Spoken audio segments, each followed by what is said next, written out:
puedes demostrar tu orgullo hispano mientras manejas en la carretera con la nueva tablilla o placa de auto hispana conmemorando los 500 años del descubrimiento de Florida por Juan Ponce de León. Obtén tu tablilla hispana este año y harás la diferencia. Nuestra comunidad se beneficiará con más programas y servicios. Resalta nuestra cultura, nuestras raíces. The Christian Star began as a newspaper whose news focus of interest was of Christians, but it's become a lot more than that, covering issues of concerns to our community, covering issues of national, state, local, and political agendas that affect us today.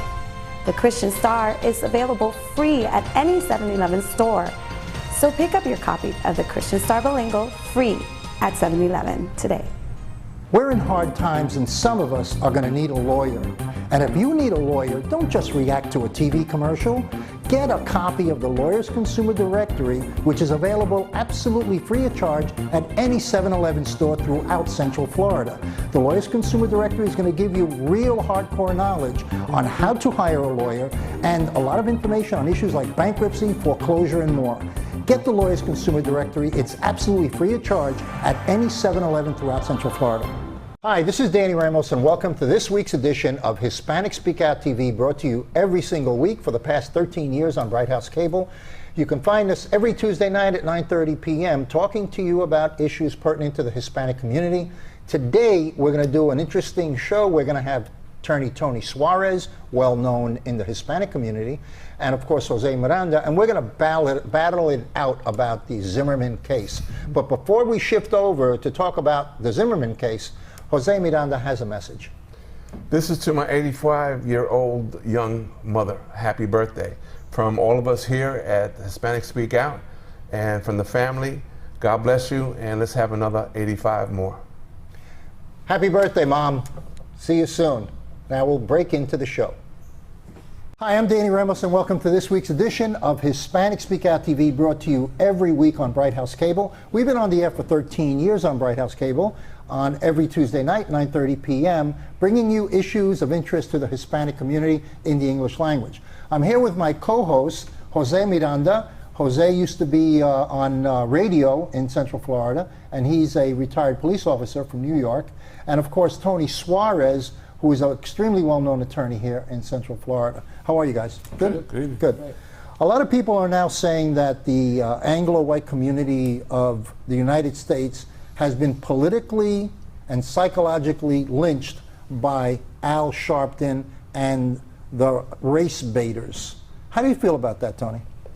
Well, I'm not quite sure I would use that type of language, but Al Sharpton has a long history from New York. We all know that Tawana Brawley case, how he came to fame.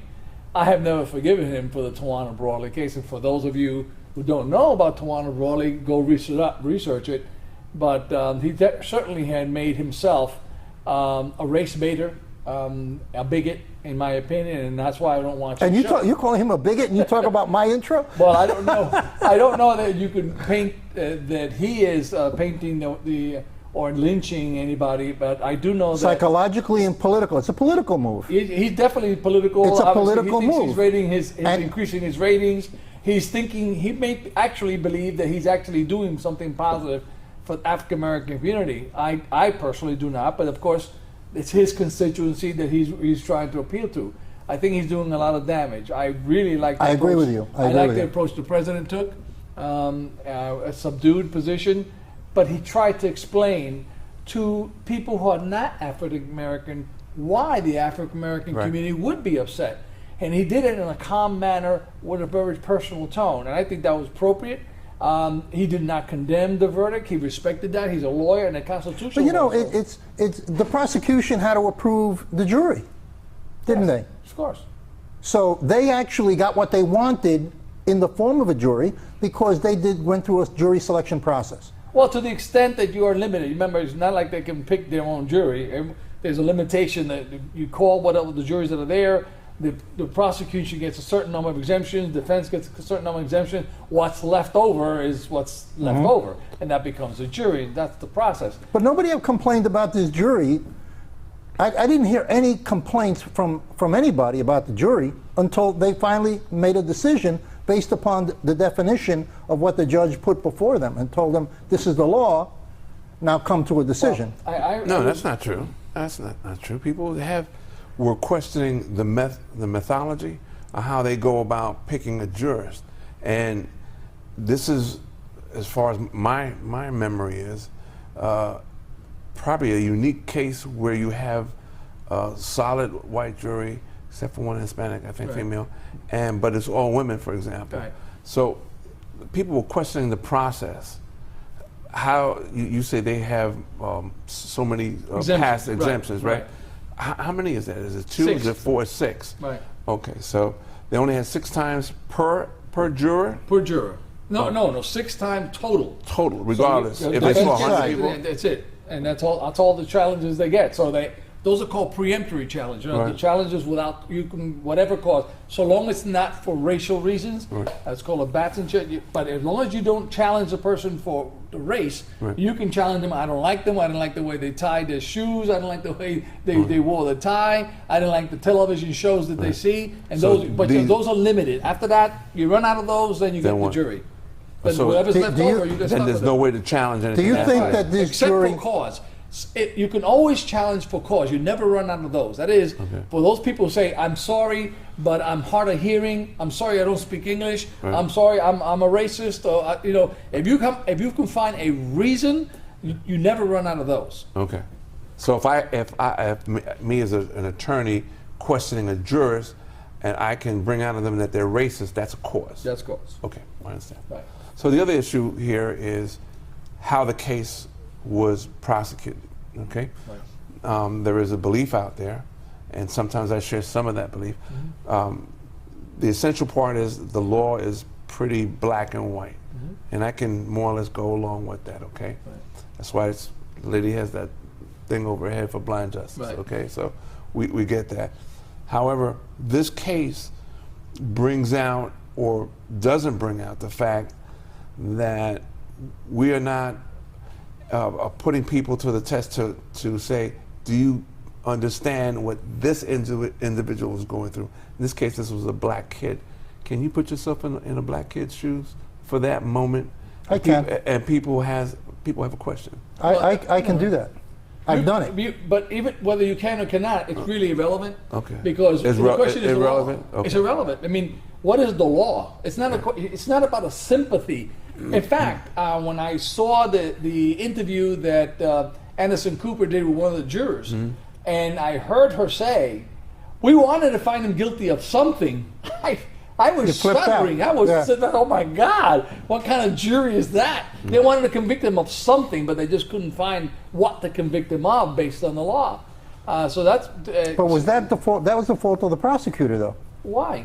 Because didn't the prosecutor go in for No, a very high level conviction, second degree murder, Right. and they didn't go after something Much lesser, lower. But much lower, they did. which was very probable? Right, but at the end, when they went to the jury, they did ask for the lesser included offense. But of that's after the manslaughter. that's after the trial. Well, no, that was at the end when it goes to the jury.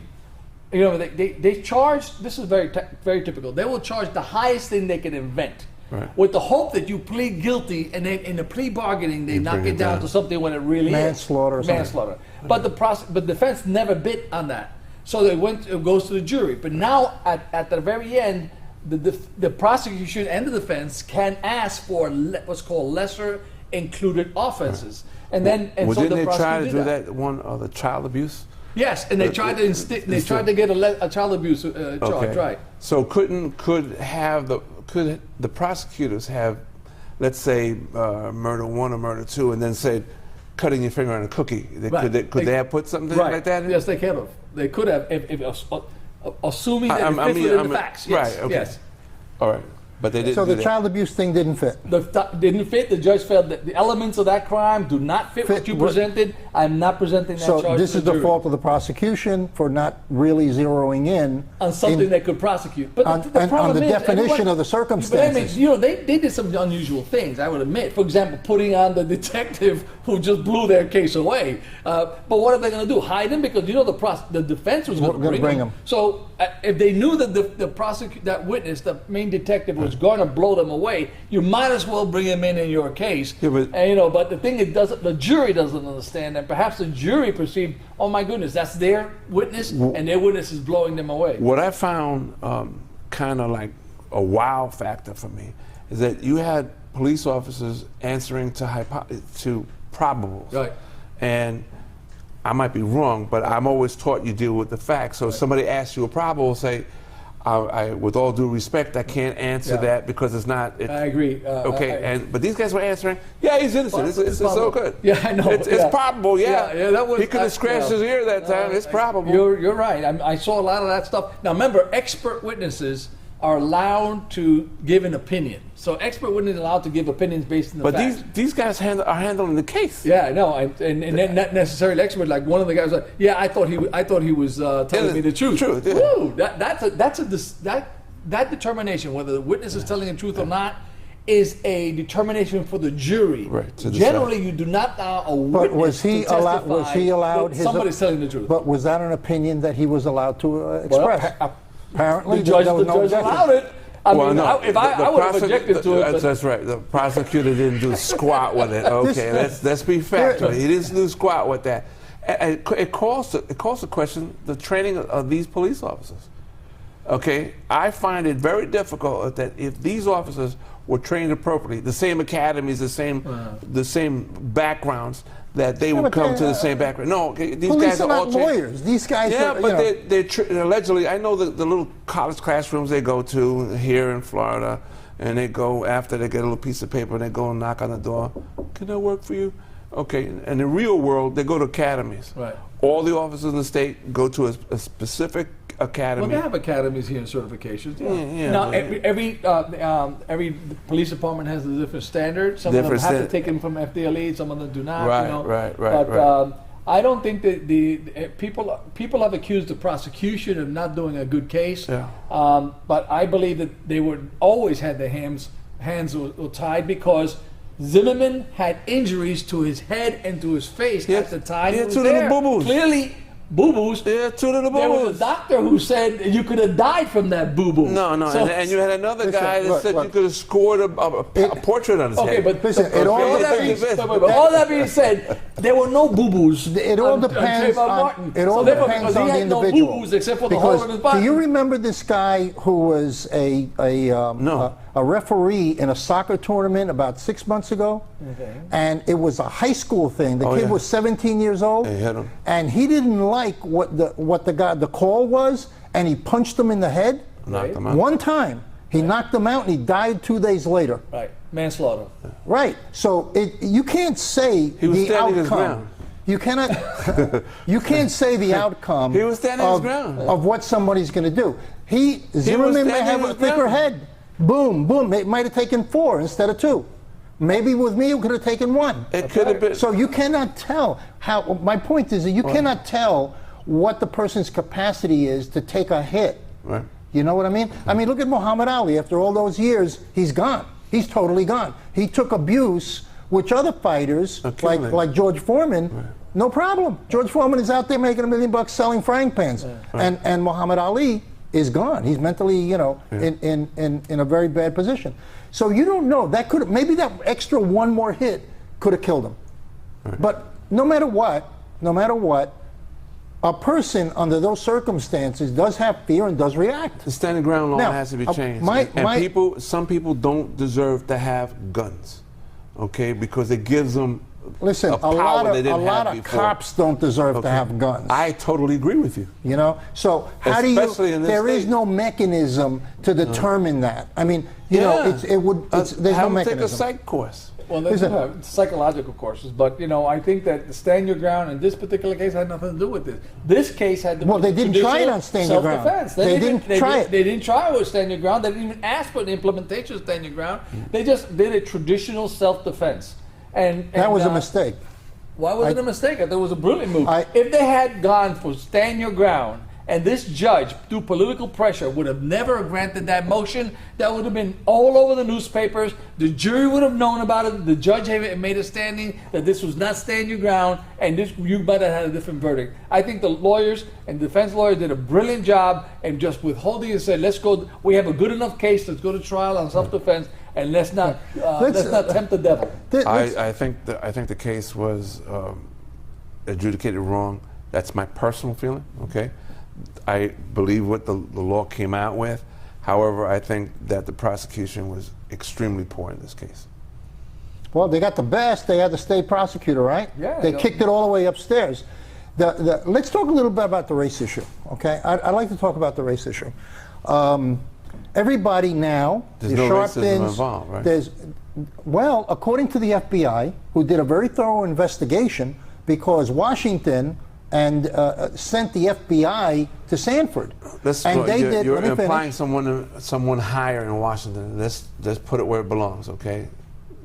The state attorney general of the United States put it out there. Okay, so he put it out there. Your way, because you're a closet Republican, sounded like Obama. Listen, if I'm a closet Republican, I would have said Obama would have sent them out there. And you implied it. Okay. And that's but the reality is that they went in a Democratic administration with a black president, a black attorney general, sent the FBI into Sanford to do a very thorough investigation if there was a racial situation here. And it's still and ongoing. They determined, the FBI, that first they started a new one. The first investigation turned out that there was absolutely no racial implication in this case. Or no evidence. No evidence of racial implication. Remember, and they interviewed 45 people. And they stopped the rest of the interviewing due well, to how the many case. people do you want them to interview?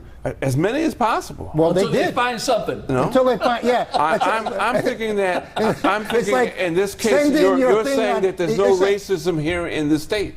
I never said that. You didn't say that. I didn't say that. And all of a sudden it just folds away and goes away. I never said that. Let's talk about racism, but I don't think we have the time to talk about racism. Yeah, we got plenty of time. Listen, we got plenty of time. Don't worry about it. You know, we got time. There's going to be two shows. Yeah. So what we're talking about is the fact that the FBI went in, determined there was no racial impression here, right? Yet everybody came back later and tied race into it. I think that there's been a big awakening here. But you have to admit that race is a factor, or may have been a factor, because people are perceiving that way. So perception tells you where it's at. And I think that the president said it very nicely. Yeah, he did. The problem is that in the African American community, the fact that you are being followed, or that people walk across the street when a black man is coming, or turn the doors, lock the doors. And lock, that is a perception in their minds of racism. And in the eyes of the person who's doing it, it's a perception of safety. Now, would they have done it? Listen, if I see some guy, going with a Confederate flag and a shotgun coming down, I'm going to be closing that damn locked door too. That's because you have that Puerto Rican flag in the window. Okay, the problem. That's not the law. It was not. They did nothing wrong by following him or looking at him. That's not illegal. It's not illegal because that's a perception. That's the perception of a person. I could be walking through a mall and thinking somebody makes the same turns I do. He could be going to the same store that I'm going to. Right. And I'm feeling this guy's following me. Right. I had a guy follow me in a car. I was putting up some signs in a 7-Eleven store because I do promotions. So I took a picture of a 7-Eleven store, right, by the gas pumps because we had a sign there. Right. Okay? Well, this guy follows me for 6 miles to my cleaners where I was dropping off my laundry. Right. And he comes out and says, "Why are you taking pictures of me?" Right. Literally. This happened about 4 months ago. Right. And that's his perception. Now, if you had punched him, you might have gotten shot. Yeah, but I'm not going to punch him. And you just explained to the guy, I was taking pictures of the store because my business. But we're talking about a perception here, right? Right. So we're talking about a perception to a certain point. But it's also But then it profiling becomes a physical action. Okay, because he profiled, and I'll give you an example of profile. My son and I are driving in a small car. Mm-hmm. We both have hoodies on, and this happened to me. We both have, and this is before this stuff. Right. We both have hoodies on because the car didn't warm up yet. Right. The local police in Castleberry jumps out of a bush. Okay. Jumps out of a bush, and stop, because these guys think they could stop a 2,000-pound car. Right. So he says stop, and he starts berating my son. You know, like, oh, I want your license and registration. You know, you were speeding 15 miles an hour, okay? You know, in a 20 or 17, whatever it was. And he was just, and he was going to say something to me, and I pulled my hoodie back, and he stopped because I was an older person. Right. Okay? His perception turned different. What? And he spoke to my son totally different. Right. Okay, so this is a perception that goes on not just here in Castleberry, Well, look, in Florida, but all the neighborhoods. In New York, as a young, I was graduated from law school at the ripe age of 23. All right? And by the time I was 26, I was in private practice. I was making some money. Right. So I bought myself a very nice car. I got myself. I didn't have money expenses. I bought myself a nice Porsche. Nice. I was driving around in the Bronx in a Porsche. Young kid like me, Puerto Rican. You know, I got stopped every other block. Cops thinking I was a drug dealer. A perception. Perception. That's right. I mean, but that's what the cops do. They're trying to protect society. You're not, and they use, but that's profiling. Stopping my grandmother. But that's profiling. Come on. But that's profiling. But it may be, but it's accurate profiling. It's accurate profiling. Okay, so you can say that. Innocent, so but that's maybe, what happened in this case. This kid was profiled by this guy. Okay, maybe who he was a wannabe. Okay, clearly he was profiled. And that wannabe, by the way, just saved somebody because it just got reported that he stopped somebody. He helped somebody on the highway, and an accident was upside. He called the police and was there to help those people. That wannabe is the kind of person that you want in your neighborhood to protect you from people who want to be in your pocket. But here's a guy who want to pee in your pocket. That's rude. Want to be in your pocket. Listen, when you're looking at a situation like this, I'll tell you how you see it. Because I've had that in my neighborhood, my experience. You see someone very suspicious. Right. Okay? Now, suspicious means going around the back of a building, not, on the grass next to the building, not following the sidewalk or the way normal people do, because you don't want to get next to the building in the dark. Okay. Right. So, I believe he was profiled as a suspicious person. I do not believe he was profiled because the history of this man, he called 59 times for black people. That's because that's the circumstance. But he also went out. But remember, they established that there were burglars in that neighborhood, and they were African Americans. That were caught. Not at that point. Okay, they were caught. They brought in that woman at the end. So you're saying Zimmerman's a racist? I'm saying that he has racist tendencies. Yes. Okay, so he went to his prom with a black girl. Okay. He tutors black children, African American children. Okay, and he's a racist. I don't get it. That doesn't equate, and that doesn't equate with the jury either. But anyway, I think this was a big wake-up call. This whole thing was a wake-up call for everybody: black, Hispanic, whites. It's time we get along. You know it's what? Time to wake up to the reality. Yeah, but you know what? You know what? It had. And profiling exists here in the state of Florida. I've seen black leaders, African American leaders, take a different point of view. It's a terrible thing that happened. The perfect storm. Certain things happened in sequence that resulted in a terrible thing. Agreed. Okay? There's no question about that. And a very young man's life has been distinguished, and that's a terrible tragedy. Okay. A child was killed. Okay, a child was killed. A guy was given a gun who should have, I don't know what his test was, but maybe they should. There is a history of people who get guns, they shouldn't have it because it empowers them. This guy was well, then that's the government's fault. Let's try the government. Let's bring the government in. And then impose psychological testing. Control, and that's a whole psychological testing for everybody who wants a gun. I think it's okay. That's fine. I got no problem with that. Okay. But you're not going to get it through the state legislature. Okay. But that's beside the point. Why? Because it's filled. But let me ask you this: Why aren't you talking? Why aren't you talking? It's filled with Republicans who don't want to change because they're gun. What are you talking about when it comes to 15 black young children being shot every weekend in Chicago? Every weekend. You don't see it on the news. You don't think that it's being picked up? No, I don't. I never see it on TV. I'm a news guy. I watch TV all the time, constantly. It is picked up. I've read it often in the New York Times. Has it caused demonstrations? Okay. Has it caused breaking windows? To that degree. I do. Have you followed to that degree? Yes. And you're saying that they just picked on this poor little innocent Zimmerman? No, I'm right. I am saying that there are people who will take an issue like this because it is personally advantageous for them, and they're called race baiters. Right. Okay, because they make money off of it. So you say Mrs. Martin was a race baiter? No, I think she called Mrs. Martin. No, I think Trayvon that- Martin's no, mother. Do you think she's a race baiter? She said on TV that Do it you- wasn't race-based. Do you think I heard she her was say a race it. baiter? I know. I But said she's the one who reached out to No. Al Sharpton. she might have Okay. reached out to Al Sharpton, She but I reached think, out to much. I think It that took 45 days to get anybody to listen to this case. They practically put baby powder on his butt when Listen, I think that you're now touching on a base. If this had been handled in a better way, Yes. That's the police department. The police department, because the police department, what I think should have done, because there was a death, they should have arrested him Absolutely. and released him, Right. and then presented the case to the grand jury. Right. Let the grand jury, after But hearing didn't the the evidence, prosecutor? they didn't do that. They just The they never prosecutor arrested him. didn't They want to go to they the didn't grand bring jury. charges. They gave him a lollipop and told him to go home.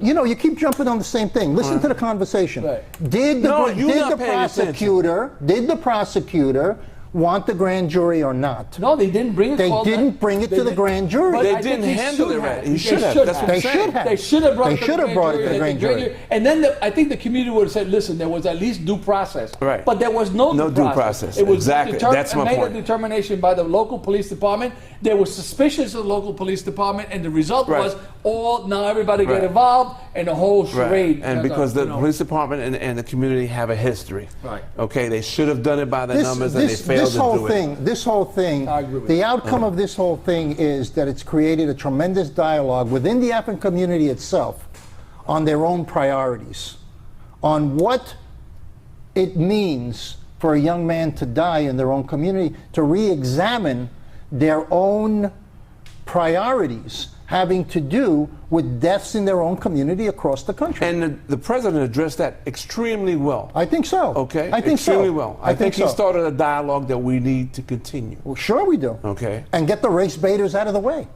Get the race baiters out of the way because they have financial interests in maintaining separatism of the races. That's Race baiters make money based upon separatism of the races. I already got an email saying donate here. Donate here. Yeah. People asking for money all the time. You got the websites, you got all of this. This requires a dialogue. This requires a Let's remember that dialogue. Zimmerman has been living off drive all the people that have been donated to him, okay? So NAACP, whoever, they are all trying for that mighty dollar because the dollar has been working very well for both sides at this time. We're going to run out of time, so make it sum up. No. Quick. We need to make changes. The president says that we are aware that in our own minority neighborhoods that there is something that we need to address there. But at the same time, we need to be a broader spectrum that the other side has to There view is the world in the and how we minority community in this country a culture that death has been accepted by gun so easily that it doesn't matter anymore. And that dialogue is coming up now. And that's what we need to do in this country. We have to look at the dialogue of not gun control, but people who kill other people for no real reason, and it's part of the culture. This is Danny Ramos on Hispanic Speak Out. We'll see you next week.